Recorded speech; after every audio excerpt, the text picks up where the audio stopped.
meeting is going to be put onto YouTube, so let's everyone behave themselves. So I'm happy to introduce Aaron Barth. He's with Rowan University. Rowan University in New Jersey has quickly becoming friends of the survey.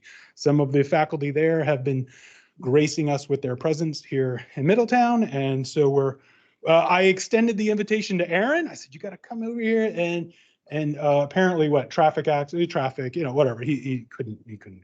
But that's okay. We're happy to have him in the virtual sense. He cut his geologic teeth visiting Appalachian and Blue Ridge Mountains. And after receiving a BS at George Mason University, he was inspired by the glacial landscapes of Ireland and pursued a PhD at Oregon State University, now an assistant professor at Rowan University, and he leads Rowan's Cosmogenic Nuclide Laboratory, studying ice sheets and glaciers. So without further ado, Aaron Barth. All right. Can you hear me all right? Am I coming through? Thank you. Is it all right? Can everybody hear me? Fantastic. Thank you. And thank you for having me come out and get the opportunity to speak to you. I was introduced to HAGS by my colleague and friend, Alan Pitts, who got to come out and speak with you last year, I believe. And he said he had such a great experience that he really encouraged me to do the same. I wish I could have been there in person. Sorry, I couldn't do that. There was terrible traffic, but that's not a great excuse. I will make up for it, I promise. But yeah, so I'm going to be here today talking to you about some research that I'm working on with some colleagues of mine based in the Adirondack Mountains of New York. And as was mentioned, I'm a glacial geologist with kind of my toes and interest really in paleoclimate. And it's not unreasonable to see how understanding how glaciers and ice sheets behaved in the past is going to help us understand what might happen in the future. And the way I'm trying to address this now is to think about it in terms of the three-dimensional components of the ice sheet. And the two projects I'll talk to you about today are our way of trying to tackle that by thinking about both how the ice sheet changed in the lateral component, but also the kind of understudied how it changed in the vertical component. And let me see if I can get this to work. Fantastic. Sometimes when I give these talks, I like to start out by emphasizing, kind of the relevance it has to our lives and kind of the motivation behind it. And I don't think it's unreasonable for those of us in the audience and here to appreciate that anthropogenic climate change is something that's going to have a pretty impactful impact on our society. And a lot of that has to do with sea level rise that we are currently experiencing here in New Jersey, so not far from me, on rates that are higher than anywhere else along the east coast of the United States. And I know I personally have family down in Norfolk, Virginia, where at times high tide is in the city. So this is something that we're actually noticing the changes happening over our lifetimes. And here I just show a few newspaper clips that have come out in the past couple of years showing how, we've got this doomsday glacier approach happening down in Antarctica and how we might see an exponential increase in how fast sea level is rising. But in our order to really project that and understand that, we have to understand the physics and the climate connection to glaciers and ice sheets. And the way we do that is by looking into the geologic past. And another level of the relevance of this, I like putting up these numbers showing what the current estimates of global sea level equivalent are for the modern day ice sheets. And I don't think it's a secret that if any one of these decided to catastrophically fail, that we would see really large impacts along our coastal communities, especially for that in East Antarctica. So when we try and understand this, the best thing we can do is to look into the geologic past. And luckily for us in North America, we had the largest ice sheet at the last ice age with the Laurentide. And best estimates suggest that there was about 85 meters of global sea level water equivalent locked up in this massive ice sheet that sat on top of the North American continent. And by comparison, if you look at the Antarctic ice sheets for today, you're still talking about something about 60 meters of sea level rise. So this really was the largest ice sheet that existed on the surface of the Earth during the LGM, the last glacial maximum. So what we're looking at here on the left is just a map of the best estimate of how large the ice sheet was roughly 20,000 years ago. And if you look down here in the bottom right, hopefully you can see that this thing did extend down into New Jersey and down into Pennsylvania. So it's very much relevant to where we live and where we interact with the geologic record. So it's easy for us to just get in our cars and drive up and look at some of these geologic records, some of these deposits, and start to think about what they can tell us about how this thing behaved in the past.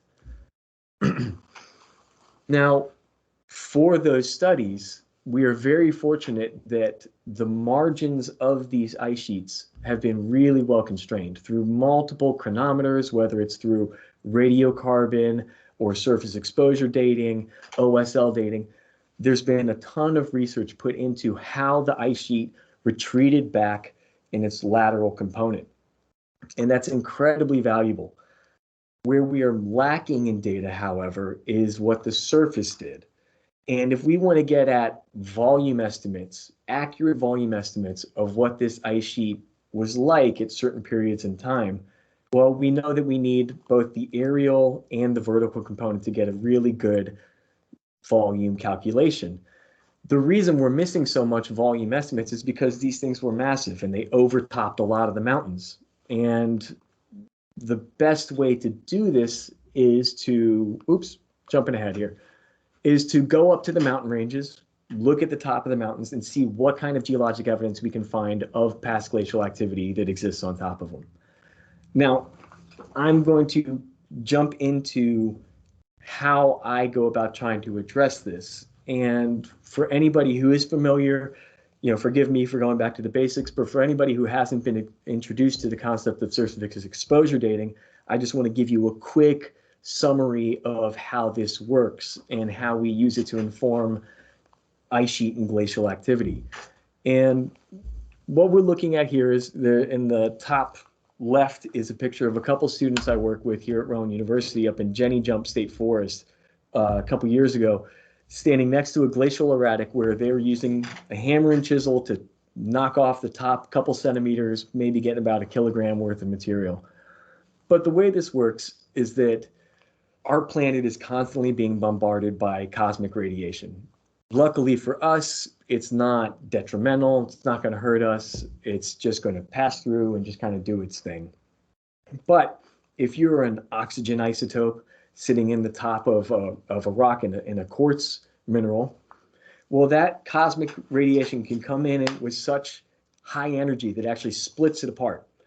And when that atom gets split apart, it creates secondary atoms and particles, and some of those atoms form nuclides that we call cosmogenic nuclides because they are only formed through the interaction with this cosmic radiation. Some of those nuclides include beryllium-10, chlorine-36, which I measure here at Rowan University, helium-3, and so forth and so on. The way this is applied to the studies of ice sheet activity is that unless a rock has been exposed to this cosmic radiation, you can assume the concentrations of these nuclides in the rock is 0.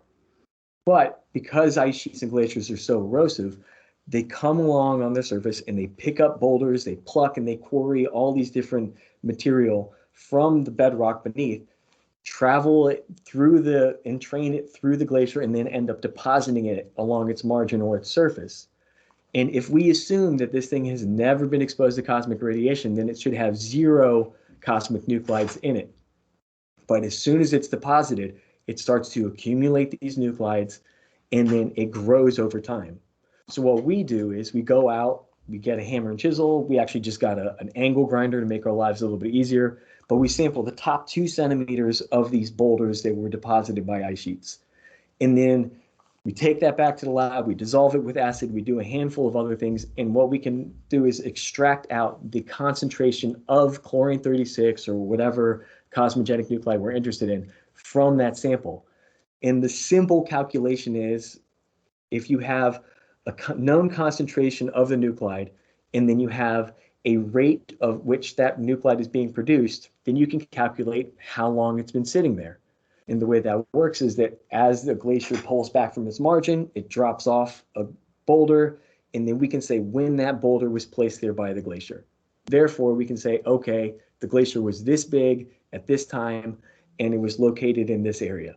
And I think that's pretty impactful when we start to think about how these things might have changed in light of climate in the past. Because now we can say, well, it was here at this time, climate warmed, and we saw it retreat by X amount.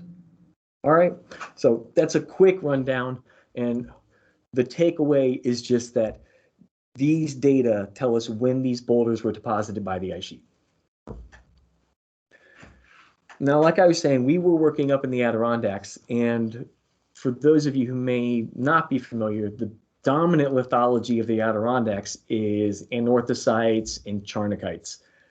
Normally, the most common cosmogenic nuclide used in these studies is beryllium-10, and the reason being is that we can measure it precisely on quartz minerals.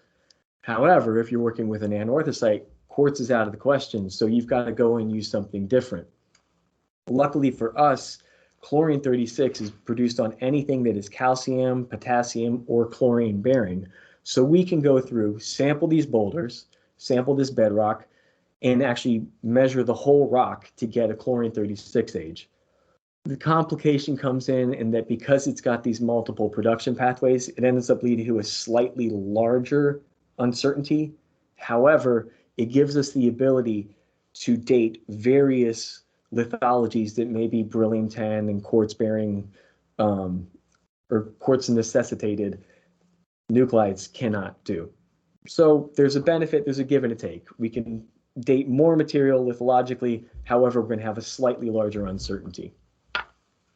The way all of this applies to the Adirondacks is that we conduct these things we refer to as dipstick studies. And effectively, we go to various mountain peaks, and you can see my colleague Josh Gazone from NASA's Jet Propulsion Lab sampling a boulder right now, well, in that picture. We go to different mountain peaks in the Adirondacks, and then we sample glacial erratics, like the one we see here, that were deposited by the ice sheet as it thinned through the region. So as the ice sheet got lower and lower and lower, eventually these boulders were deposited on top of the peaks. And if we can go out and date that boulder when it was placed there, then we have a pretty good approximation of how tall the ice sheet was at a given point in time. So we target as many peaks as we can, and hopefully we get a good elevational range of when the ice sheet thinned through a particular region.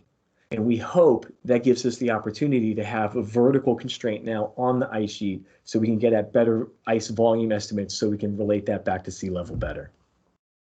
All right, I hope that came across clear and everybody's with me still. So now I'm going to talk about some research that we put out a few years ago, specifically about deglacial thinning in the Adirondacks of the ice sheet. And I like this picture because it's appealing visually, but also it's got a great demonstration of these glacial erratics off to the left there. And it's just this large boulder, and though you can't tell in this picture, we're on top of a peak. There's nothing above us. So this thing didn't erode off of something else and come rolling down and stop there. It had to be put there by the ice sheet. So that's a nice little check mark, security check, check and balance, whatever you want to refer to it as, to make sure that we're dating the appropriate material. So to give you a little background on this project, as I said, the ice sheet margin is really well constrained, especially in the Northeast, where we have the varve chronologies, we have radiocarbon ages on moraines, and we have a series of surface exposure dating studies of the lateral constraints. There are a few dipstick studies that do exist. However, they're limited to really high elevations or really low elevations. And what that does is it creates this elevational gap between about 14 and 1500 meters, where we don't really know the timing of when this ice sheet thinned in the Northeast. So it was our idea to go off to the Adirondacks. So if you look at our map here on the left, you can see the Northeast United States in that red box. Those are our samples from our study area from this one in 2019. And then those wiggly lines are the ice sheet margin as it retreated back through time. So we thought if we go off to the Adirondacks, we've got all kinds of high peaks. We can get a really good representation of the peaks or of this elevational range where we're missing data. And if we get some ages, then we have a better understanding and idea of how the ice sheet changed through this region. We completed 2 field seasons for this particular study over a wide gap between 2008 and 2015. It has everything to do with PhD programs and who was available when. But we targeted multiple peaks that gave us that 1,000 meter elevational range, and we sampled a handful of boulders, some polished bedrock, all specifically for this chlorine-36 dating. And we ended up processing 21 samples, and we got 21 ages back, all done at the University of New Hampshire under the advisement of Joe Licciardi, if any of you know him. And I love these pictures too. This one in the top left, panel A in particular, because one, it shows you how large these boulders are, but you can kind of tell too that this thing is sitting precariously right on a peak that just falls off this cliff to this edge. And the reason we like that sample so much is because not only is it large and it was clearly put there by a glacier or an ice sheet, is that it didn't move once it was put there. Because if that thing moved even a little bit, then that was just going to tumble right off the edge. Now, that's not me sampling it because I've got a kid at home, and that's not a good idea. So I let the other guy go up there and sample that one. But once we did that, we took it back, we got our concentrations, we calculated our ages, and for anybody who's really curious about how we did that, I would love to go into the details with you, but we used Cronus Calc, and we used the Lifton LSDN scaling scheme for anybody who's interested in what that means. But let's get into the results. So now we're looking at a map here off onto the right. These are all of our sample locations, and those are the ages for each sample associated with that location. And what we see is we really identify 2 populations. We see what we call the high elevation ages, so everything that's greater than 1,300 meters above sea level, and we have the low elevation ages, anything below 1,300 meters. And for the high elevation ages, we get data ranging from about 24 to 15,000 years ago, with most of them falling between 19 to 24,000 years ago. For the low elevation, we get them mostly falling between about 15 and 13.6 thousand years ago. And what we also recognize in this, though, is that this is not a perfect method. We do see high amounts of what we call geologic uncertainty, and that could be anything from ages that are older than expected or potentially younger than expected. And that has everything to do with what could happen to these boulders after they were deposited.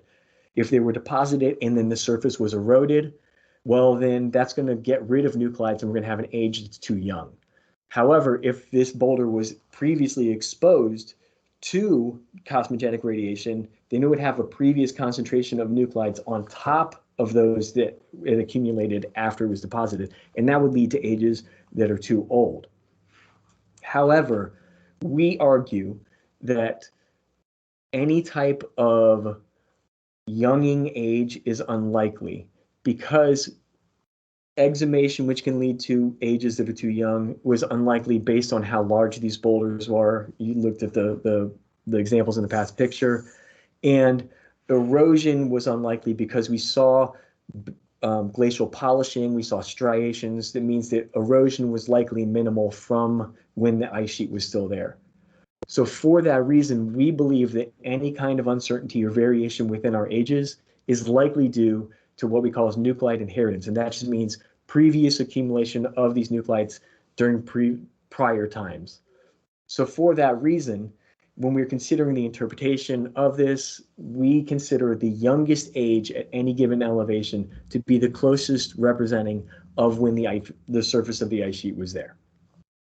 So when we think about that now, our end-up takeaway was that we see 2-phase thinning being experienced in the Adirondacks. And if I don't know if you can see my mouse when I do this, actually, I think if I click on that and I go to laser pointer, there we go. So what we're looking at here is we have in panel A, altitude plotted on the y-axis and then age up here on the x-axis. And each one of these is our samples. And the lighter colored ages, those are older samples from a given elevation, and the darker red colors those are the youngest age in any given elevation. And we interpret this as two-phase thinning, where we have early thinning starting about approximately 20,000 years ago, gradually getting lower. I can even put the text up there. A slow lowering of the surface of the ice sheet until about 15,000 years ago. And this actually correlates really well with the timing of what we know the margin of the Laurentide ice sheet was doing as it pulled back from coastal Connecticut. And if you create a maximum and a minimum limiting thinning rate for that time period based on the uncertainty of the ages, you end up with something around 0.17 meters per year at the maximum rate, which is pretty slow. This later phase, on the other hand, happens between 14,000 years ago and exemplified by about 1,000 meters of ice loss in a relative instant.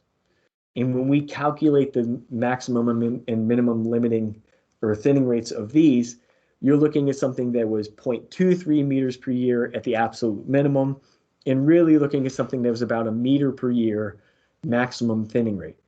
And what this is kind of a smoking gun for is this period of Bowling-Allarod abrupt warming about 14,500 years ago. So on this plot, this gray bar represents the timing of the Bowling-Allarod warming. This is oxygen 18 records from the ice cores in Greenland, which is a broad approximation for northern hemisphere temperature. If you want to get into the details of that, I'm happy to talk about that too. But what we see is this abrupt warming of event that correlates really well with this period of 1,000 meters of sea level loss, or sorry, jumping the gun there, 1,000 meters of ice sheet thinning. And the way we interpret that is we think about this early phase in particular as being representative potentially of margin pullback. And what I mean by that is, here's a figure down here that I really like that I created for the paper and then didn't end up making in the paper. So I use any excuse I can to showcase it. But we've got elevation on the y-axis and then distance from the LGM margin back through the Adirondacks on the x-axis. And then this is a generalized topographic profile across that transect. And each one of these various profiles is a two-dimensional ice sheet model, very simplified model that uses basal stress calculations and bedrock topography to determine what the surface of the ice sheet would look like. And I did this for each one of the margin retreat boundaries that was created through the radiocarbon work of Arthur Dyke in 2004. And what we see is that as the ice sheet pulls back around 20,000 years ago, the surface starts to slowly expose these peaks in the Adirondacks. So what we're saying is that this far field margin retreat is being reflected in a gradual lowering of the surface that is now exposing those peaks, those high peaks in the Adirondacks, and that we can use these data now from the high elevations to constrain the surface of the ice sheet at a given point in time. So now we've got the aerial extent between the spatial lateral constraints and what we need in terms of the vertical constraint to get at a better ice sheet volume estimate. This later phase, however, this drastic rapid thinning of ice sheet in response to the Bowling-Allarod warming, this could be top-down ablation of the ice sheet melting, or could even be just margin pullback through the region. And what I like about this is that this is actually the maximum thinning rate that we calculated is very similar to what has been measured and recorded for Holocene glacier retreat in Antarctica. So we have a one-to-one comparison between something happening in the very recent in Antarctica with something that may have happened in the geologic past. Another big connection that we like to make here is that this period of abrupt ice sheet thinning correlates well also with this period of abrupt sea level rise called meltwater pulse 1A. And if you look here, this is timing on the x-axis with broad sea level on the y-axis. In this meltwater pulse 1A event, you see about 20 meters of sea level rise over about a century or two. And it's been debated where the source of this meltwater came from, with some people suggesting it was in Antarctica, other people suggesting it was North America. And what we think now, is that we at least have some evidence to support that at least some contribution to meltwater pulse 1A had to have come from the Laurentide ice sheet. And that was kind of the big conclusion of this paper. Now, I like to consider myself a careful and conservative geologist. So for that reason, when I give this talk, I love to talk about what the assumptions and the limitations of what we did are. Where did we make broad assumptions? Where are we limited in our interpretations that maybe say we weren't correct or we could have done more? And the big one that jumped out to me immediately after we published this was, well, what was the nature of ice sheet thinning? Was it top-down ablation? Was it margin pullback? We don't really know. While these dipstick studies do provide some amount of value, there are aspects of it that we can't really answer just with geochronologic data, right? We can't really say what type of thinning we experienced. So we don't know how it happened, right? There are all kinds of different possibilities. Also, we don't have that many samples, and we only had 21. And in those 21, about half of those we considered to be outliers. So then how much can we really trust our interpretations from that? Additionally, we had limited spatial coverage. The Adirondack Mountains take up about 800 square kilometers, I believe. And if you look at this map here in the middle, all of our samples came from here in the high peaks. So we're really limited to what the glacial thinning in the Adirondacks would have been to just this one small area when we're trying to extrapolate it out to the entire Northeast Laurentide. And when we compare this against model output from Laurentide ice sheet reconstructions to validate our conclusions, they're really low resolution models.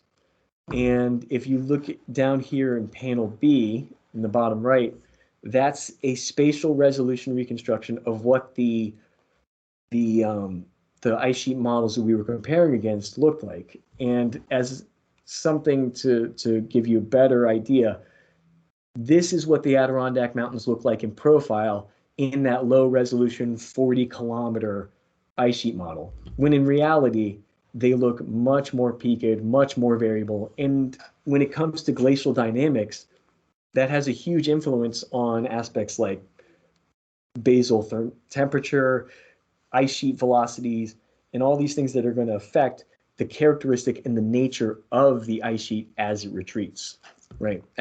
How it behaved, what was this thinning. Additionally, something where we're limited is this debate between whether or not we are seeing evidence of cold or warm-based ice in these high peaks. And the reason that's important is because cold-based ice is non-erosive, non-moving. So any cosmogenic ages that we get from that location, you can't trust.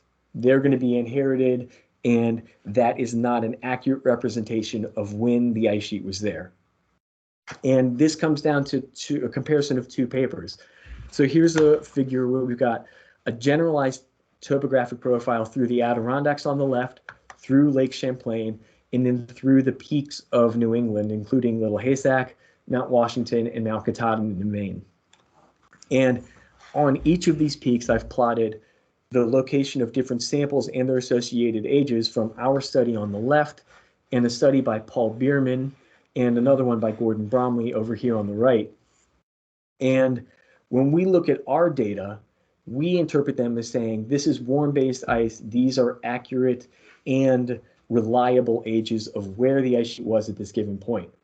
However, Paul Bierman in his paper saw that evidence that he thinks suggested it was cold-based ice and not necessarily reliable, and that we didn't have enough erosion. So there's this debate over whether or not we're seeing cold-based ice or warm-based ice, or potentially whether we're seeing this thermal boundary at about 1,500 meters where the ice sheet transitioned from being cold-based into warm-based. So this is a discussion I've had with Paul, and I think there's good arguments for both sides of it, and I really couldn't get that out of my head, and I wanted to be able to answer it. And that leads directly into what me and my colleagues are working on right now. And what I couldn't get out of my head was the idea of we have these thinning ages that don't really tell us much about what the ice sheet was doing at the base. However, my colleague Josh Gazzone has this incredible ice sheet model that I'm actually enamored with that is incredibly high resolution and can resolve all these questions that I really want to know. So his model, the ice sheet system model, ISSM, has been applied to places in Greenland where they've been able to get resolution down to sub-kilometer scale. And the way they do this is they use this mesh technology where the bedrock topography is relatively flat. Well, you can have higher resolution there. But when it gets complicated and you have valleys and peaks, then it can get a little bit more finer resolution. And what that does is it gives you more reliability and high resolution for the areas in need without surrendering too much computational costs, energy, needs.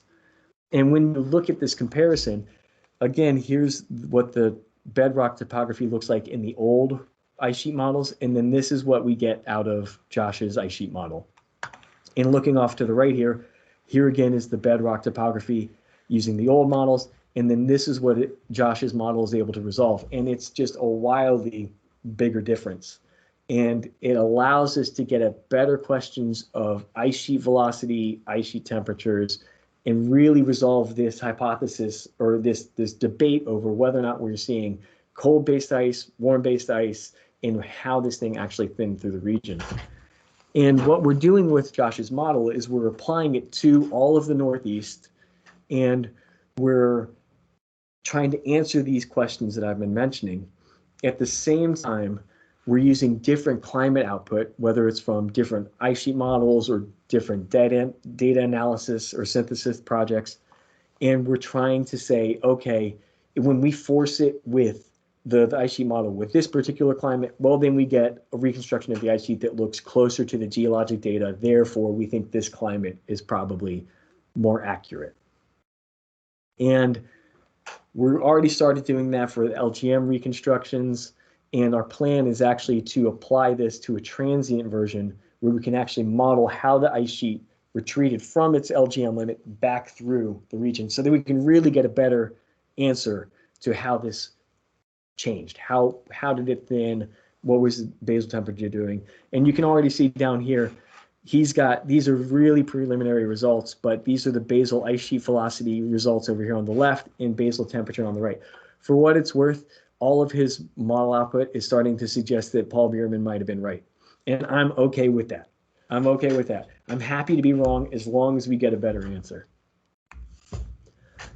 But what we're also doing as part of this project is we're trying to fill in these gaps, both elevationally and spatially within the Adirondacks that we have within our geochronologic data. So we've been funded to go off and get 60 more ages. And what we're doing is we're collecting samples from the central region where we already have 20 more. And then we collected another 11 from the northern region, and we're going to go back into the southern region. And our hope is that we'll be able to refine the timing of when this ice sheet thinning happened, but also get at a spatial picture and suggest, did the timing of rapid ice sheet retreat in the southern region correlate with that in the central or in the northern? Or are we seeing this margin retreat and we're going to see older ages to the south getting younger as the ice sheet potentially marched its way back? Additionally, we want to use this to test this basal temperature hypothesis at the high peaks. If we get peaks that come back and all of our data are correlating really well, they're all coming back 20,000 years, well, hey, maybe there's a chance that this high peak hypothesis that I was suggesting is correct. However, if they come back and we get a lot of geologic uncertainty, then that's a good sign that Paul was correct. And honestly, I'm happy with either answer. I just want to know what the answer is. So we're actually running the model also on local peaks to see how well that fits with the data. And we've already started working on this last year, where here we have a picture. This is Josh off right here sampling in Boulder on top of a peak. And then that's my PhD student, Kelsey, who's leading this project, taking notes while we collect a sample. And over the last 2 field seasons, we've collected 31 samples. We've increased our elevational range to 1,100 meters, going from above 1,400 meters all the way down to 300 meters above sea level. And we've actually already started processing these samples here at Rowan. And the first batch was actually just finished a couple weeks ago. We're going to send that off to Purdue to get measured shortly. And we're really excited about this. Hope we get the opportunity to share the results of this at GSA soon. Now, when I started talking about this, I mentioned that this was constraining the vertical and the lateral components. And the lateral component of this comes from the fact that in New Jersey, we have a really well-preserved LGM, or last glacial maximum moraine, that runs effectively east-west around approximately where I-80 is. And you can see in this image off to in the top right, this is a map showing approximate location of that LGM extent of the ice sheet, and it goes right through Pennsylvania. There's Drumlin State Park in Pennsylvania, if any of you have been up there, right? It's all associated with this. So there's been some work dating when the ice sheet left New Jersey, done by Lee Corbett up at UNH. Oh, I'm sorry, no, at Vermont, pardon. And they've got some data back, and it's really helpful, really great. However, there is a large uncertainty associated with these ages, and you can see that they got a result of about 25,000 years ago, but plus or minus 2,000 years. And so my hope is that I can go through and try and refine the timing of that ice sheet margin retreat from New Jersey. At the same time, I got to meet Scott Stanford from the New Jersey State Survey last year, and he told me about these glacial deposits that are actually just south of what the mapped LGM limit of the ice sheet was. And it's been hypothesized that these are associated with the penultimate glaciation, the Illinoisian glaciation. However, there's no geochronologic data to support that hypothesis. Well, that's where I come in. So what I've been working on with some other students is this goal of refining the timing of when the ice sheet left that margin, so we can bring it down, that uncertainty, a little bit better than what the 2,000 years in, so we have a better idea, so we can relate that to climate forcing, what caused the ice sheet to leave here. But then also, the part I'm actually most excited about is testing this hypothesis of Illinoisian glaciation. And what we're looking at here is a map that I crudely put together today. You'll forgive that I forgot to unselect 2 of the samples, that's why they're highlighted blue, but these little white circles that I could have made larger, those are where we've collected samples to this point. These ones are actually wrong. I guess the lat long for those samples was not typed in correctly. I would love to be able to place the blame on one of my undergraduate students, but the reality is it was my fault, so I can't do that this time. Maybe we'll do it and we'll just not tell them about it. But here, these ages, we collected a couple from the ice sheet margin itself, from Jenny Jump State Park, and we collected some from just north of it. I'm sorry, this is Stevens Park, and this is Jenny Jump State Park. So we can get a better understanding of the timing of when that ice sheet left the LGM limit. And then just down here, these are samples from Veterans Park, which is about 10 or 15 kilometers south of that mapped LGM limit. And those are the Illinoisian deposits. And what we're hoping is that we'll be able to test these and then either say, well, hey, yes, these are coming back at about 130,000 years old. These are from the Illinoisian glaciation, and therefore validating that hypothesis. Or if they come back younger than that, around 20, 25,000 years old, then we can say, well, these are more likely going to be associated with the last glacial maximum. And then that would allow us to redraw the margin of the LGM to be a little bit further south than what it previously was. And I'm excited about that. We've already started processing those samples. This is a student, Kayla Santioni, who's went out into the field. You can see we've graduated from using hammer and chisel to using an angle grinder, which makes our life a lot easier. But Kayla's collected these samples. She started processing them. She's actually in the lab today. We hope to have results back for these in time to present them at the Northeast GSA in March, if anybody's going to be there. So just to wrap it up quickly, we have these chlorine-36 ages from the Adirondack Mountains in New York with the intention of trying to understand what the vertical component of the ice sheet was doing through time. And we saw in our initial interpretations this two-phase thinning, where we get this initial gradual thinning about 20,000 years ago, potentially related to ice sheet margin pullback from Connecticut. It was then subsequently followed by this rapid thinning of about 1,000 meters of ice sheet loss right around the time of the Bowling Alley Rod warming, and suggests that the Laurentide ice sheet may have contributed to this meltwater pulse 1A event where sea level went up about 20 meters in a few hundred years. However, we acknowledge that there are some limitations in our study, and we're hopefully addressing those right now by the incorporation of an ice sheet model, but also with the addition of 60 additional surface exposure ages. All right. And with that, I'd like to say thank you very much, acknowledge some of my contributors, and take any questions if you have any.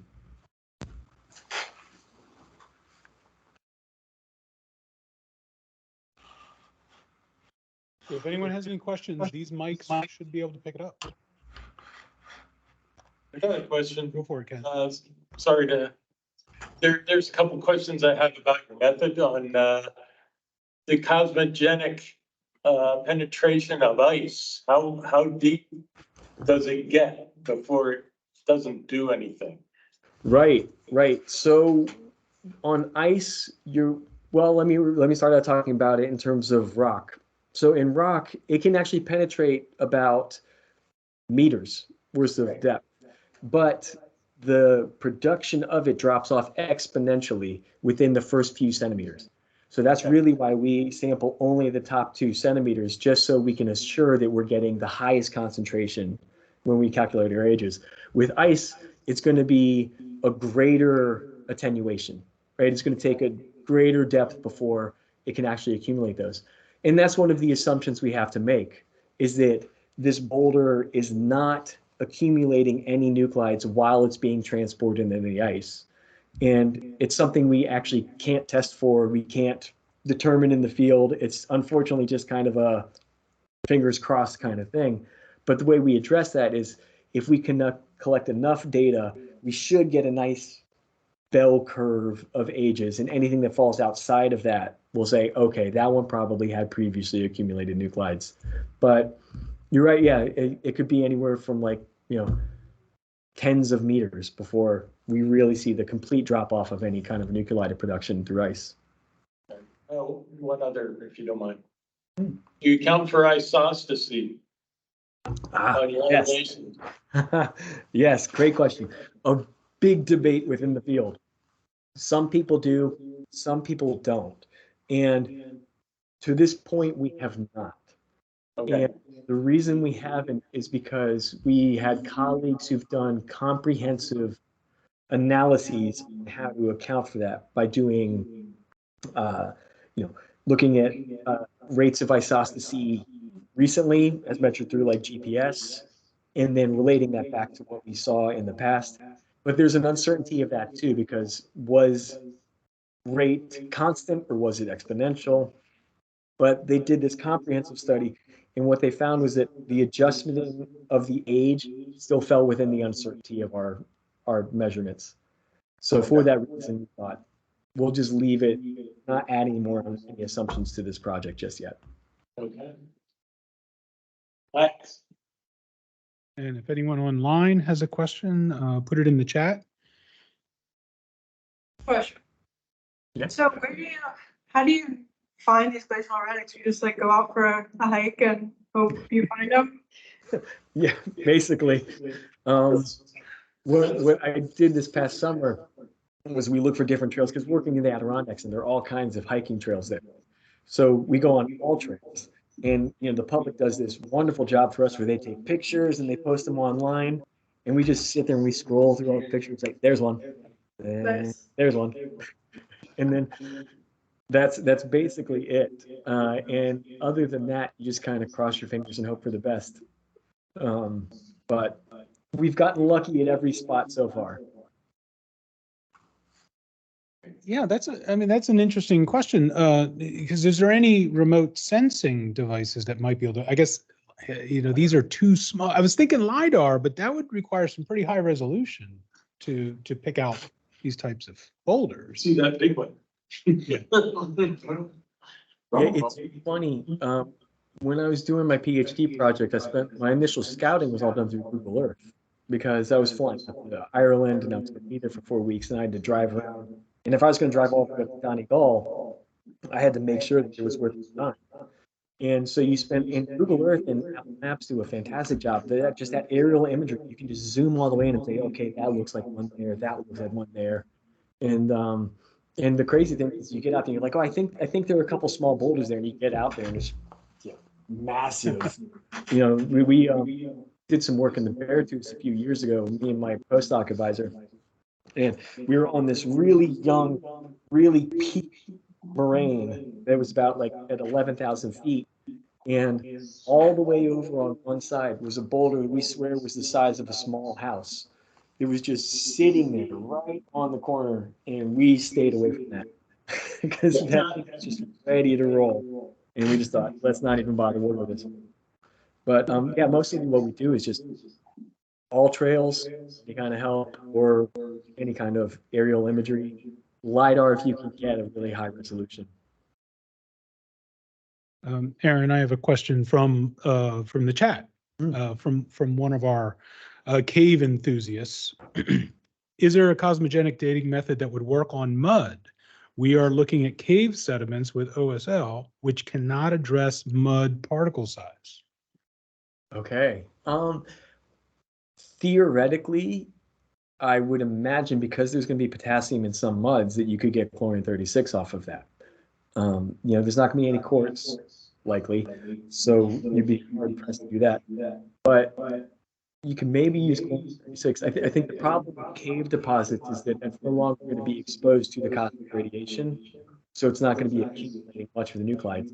Now, if this thing is something eroded on the surface, was then transported into the cave and then deposited, you could get the concentration of that and compare that against the known decay rate, and you might even be able to parse out how long it was deposited in the cave. Because if it was saturated on the surface and then deposited in the cave, then you should know, based on decay, how far it would deviate from that saturated line.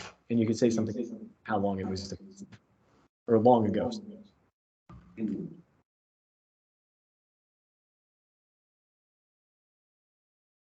Yes, we have another question. Mike. So along the lines of the first question, is there any issue with like lichen or stuff covering these erratics?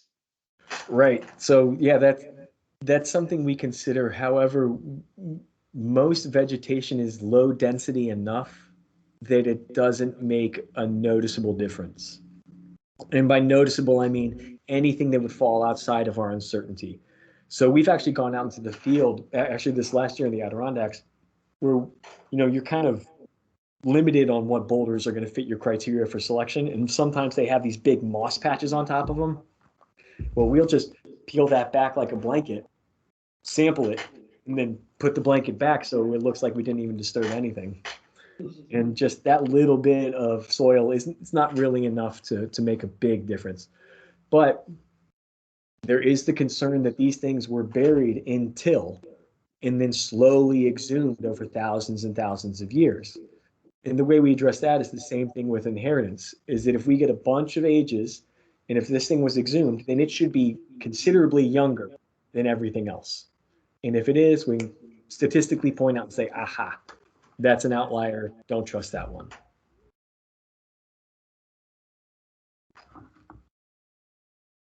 I see your list of contributors here on the screen.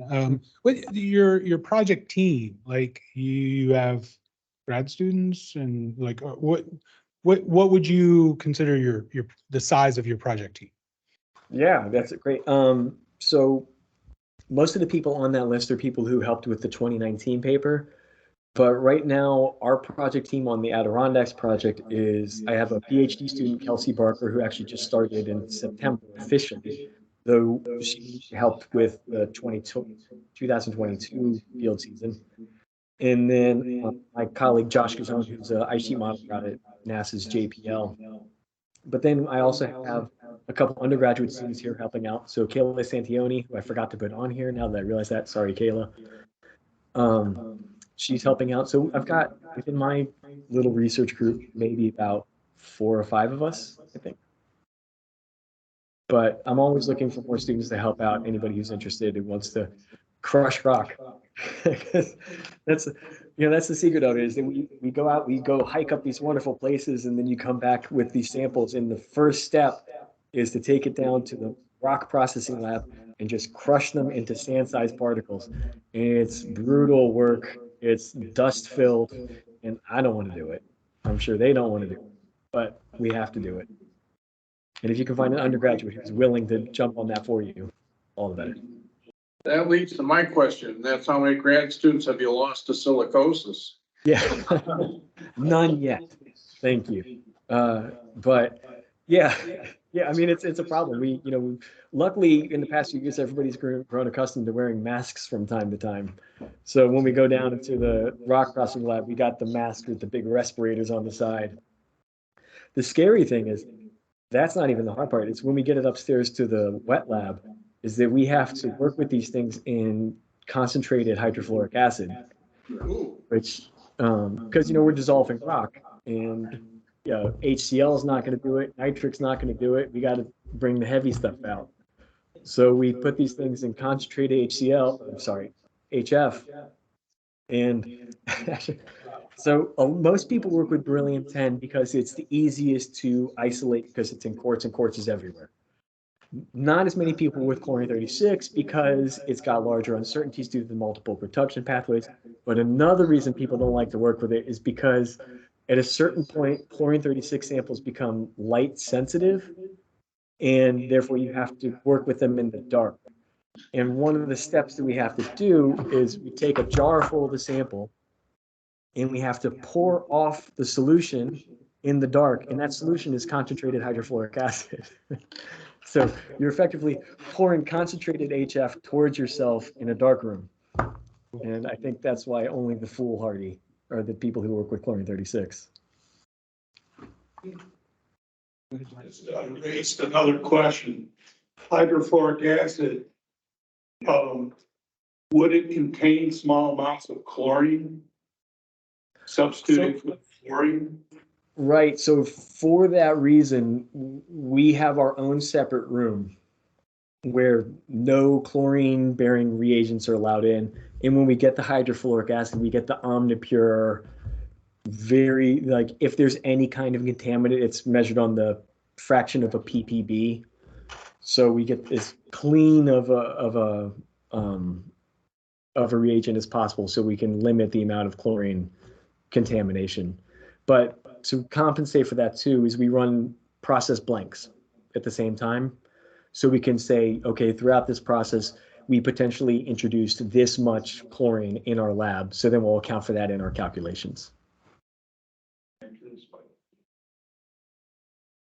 Okay, any other questions? Hey, let's thank Aaron again. That was great. Thank you so much. So if you guys remember last